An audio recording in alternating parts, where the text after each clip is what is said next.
Anthony Hope was born on February 9, 1863, in the bustling city of London, England. From a young age, he showed a strong interest in literature and writing, though he came from a family that valued education and intellectual pursuits. His father, an established barrister, and his mother, who had an appreciation for literature, likely encouraged his early love for reading and storytelling. As a young boy, Hope attended a local school, and later moved on to the prestigious Eton College, where he received a solid education. It was at Eton that he began to develop a passion for the written word, often contributing to the school's literary magazine. After finishing his studies at Eton, Hope went on to the University of Oxford, one of the oldest and most respected universities in the world. At Oxford, he focused on studying law, a field that was expected of many students in the Victorian era. He achieved academic success and graduated with a degree in law, but his true passion for writing soon led him away from the legal profession. Instead of entering the world of law, Hope decided to pursue his ambitions as a writer.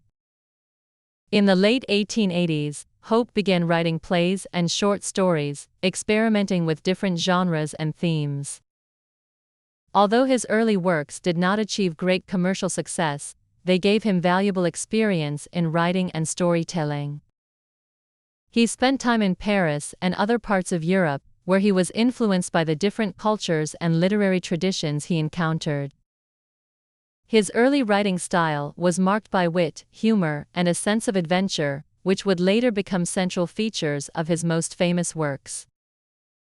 Hope's breakthrough came in 1894 when he published his first full-length novel, The Prisoner of Zenta. The novel quickly gained attention and became an instant success.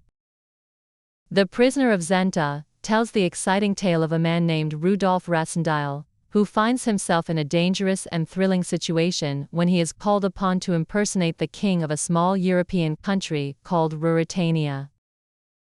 The plot is filled with political intrigue, daring escapes, and high-stakes adventure. It captures the imagination of readers with its exciting mix of romance, suspense, and heroism. The novel's vivid characters, especially the brave and resourceful Rassendyll, made it a classic of the adventure genre. It is still one of the most widely read adventure novels in the English language. Following the massive success of The Prisoner of Zenta, Hope found himself in the spotlight. Readers loved his ability to craft fast-paced, exciting narratives filled with suspense and mystery. Hope was praised for his skillful plotting and his ability to create memorable characters. Critics also admired his ability to keep readers on the edge of their seats with dramatic twists and turns in the story. In 1898, Hope published a sequel to his best-selling novel, titled Rupert of Hentzau. The sequel continues the story of Rudolf Rassendyll, now embroiled in a struggle for the throne of Ruritania. The novel builds on the excitement of the first book, with more thrilling adventures and a cast of intriguing characters. Like its predecessor, Rupert of Hentzau was well received by both critics and readers, cementing Hope's reputation as a master of adventure fiction. Aside from his adventure novels, Hope also wrote plays, historical novels, and other types of fiction. His versatility as a writer showed through in works such as The Dolly Dialogues, 1894, a witty social commentary in the form of dialogues between two women, and The King's Mirror, 1902, a historical novel set in medieval times. While none of these works matched the fame of The Prisoner of Zenta, they were still popular and demonstrated Hope's skill in exploring different themes and genres. Despite his success in literature, Hope was also involved in politics. In the late 19th and early 20th centuries, many writers of his generation were deeply engaged in social and political issues.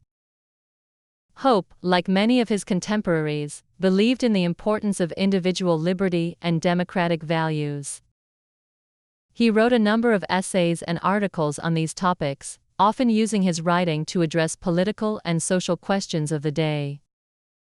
His interest in politics and law, combined with his love for storytelling, made him a keen observer of the world around him. Some of his work, like the novel The Prisoner of Zenta, can be seen as reflecting his thoughts on political power, authority, and justice. In addition to his writing, Hope enjoyed a comfortable lifestyle, supported by his literary success. He lived in various parts of England during his life, including London and the countryside, where he spent time reflecting and working on his novels.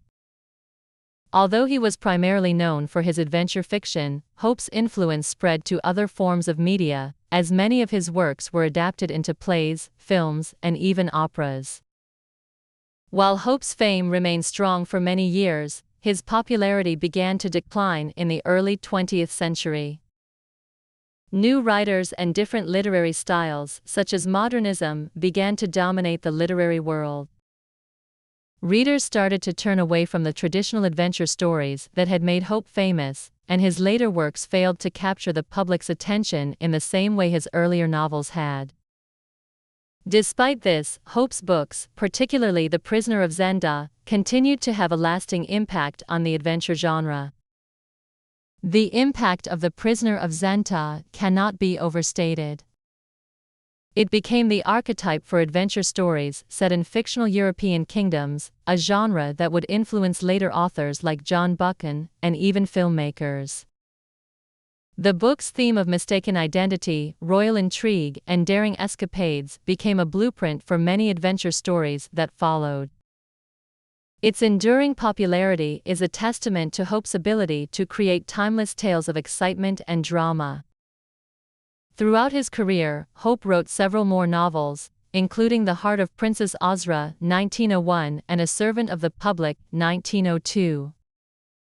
However, none of these works reached the same level of success as his earlier books. Still, Hope's contribution to English literature is significant, and his works remain an important part of the literary tradition. Anthony Hope's influence on literature is still felt today. Many modern writers of adventure fiction, as well as creators of film and television series, have drawn inspiration from his novels. The Prisoner of Zenta continues to be taught in schools and adapted into various media, proving the lasting appeal of his exciting tales. In addition to his work as a novelist, Hope's thoughtful political writings, his contributions to the theater, and his impact on popular culture have ensured that his name remains prominent in the literary world. After living a long and productive life, Anthony Hope passed away on December 8, 1933, at the age of 70. Although his popularity waned in his later years, his legacy lives on through the adventure novels he wrote and the characters he created. His most famous works, especially The Prisoner of Zenta, have remained enduring classics of the adventure genre, continuing to be read and enjoyed by people around the world. His ability to create unforgettable stories, filled with adventure, danger, and heroism, has ensured that his place in literary history remains secure. Hope's work is also admired for its sense of fun and adventure, which allowed readers to escape into a world of high-stakes drama and thrilling escapes. His novels continue to inspire writers and filmmakers to this day, proving that the stories he told in the late 19th and early 20th centuries still have the power to captivate modern audiences. In conclusion, Anthony Hope's contributions to the world of literature, especially adventure fiction, have left a lasting mark on the literary world. His most famous novel, The Prisoner of Zenta, remains a beloved classic, and his influence can be seen in the many adventure stories that have followed. Hope's ability to craft exciting plots, create engaging characters, and explore themes of heroism, honor, and political intrigue has made him an important figure in the history of English literature.